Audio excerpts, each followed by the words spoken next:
In the year 1700, India accounted for almost a quarter of the world economy. It was the beating heart of global trade, the land of gold, silk, and spices, exporting fine cotton and gemstones across continents.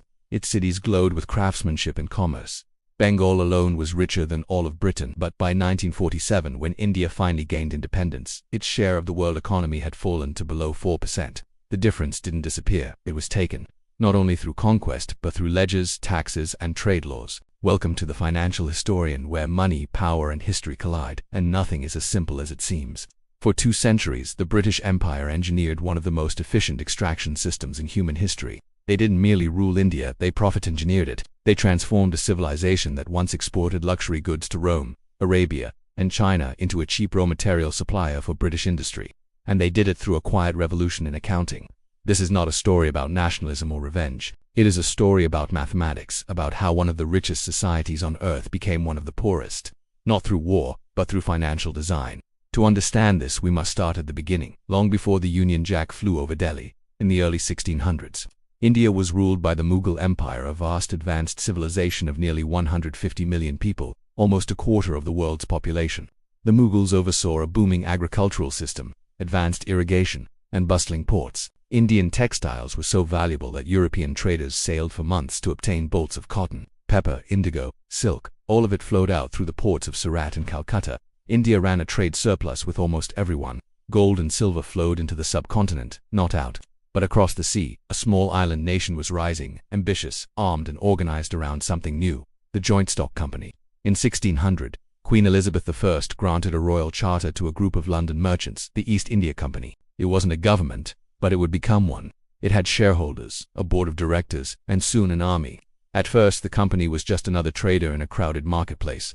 Portugal, the Netherlands, and France were already present in India, but where others sought partnership, the British sought monopoly. Their secret weapon wasn't diplomacy or guns, it was finance. Ships financed by bonds, insurance underwritten by Lloyd's, and a London credit network that let them scale trade like no empire before. The company quickly realized that the real profit wasn't in trade, it was in taxation. In 1757, everything changed. The Battle of Plassey, a small clash in Bengal, became the pivot of world history.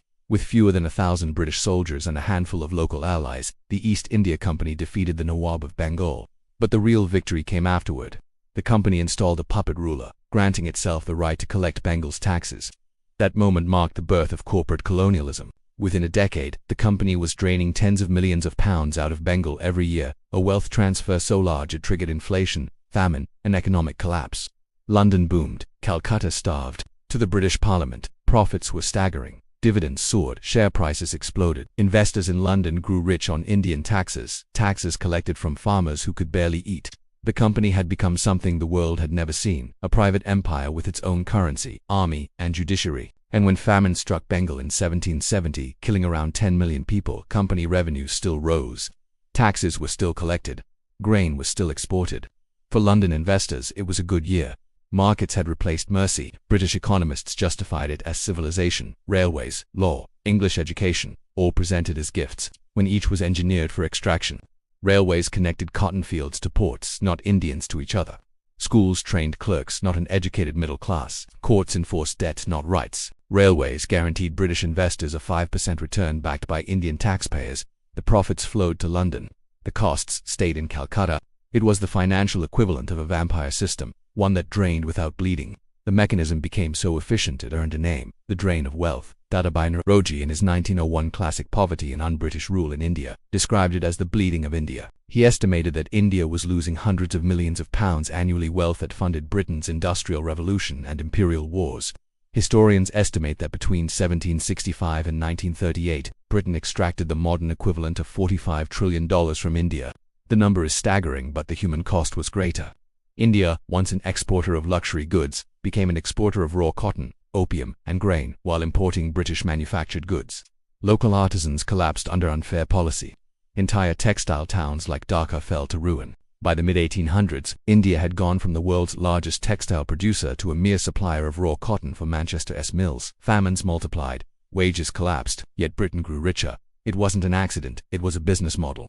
The Raj perfected home charges annual payments India was forced to make to Britain, salaries of British officials, pensions, army costs, interest on loans raised in London. These payments were an accounting trick, pure financial outflow with no return. By the early 20th century, these transfers exceeded £100 million annually.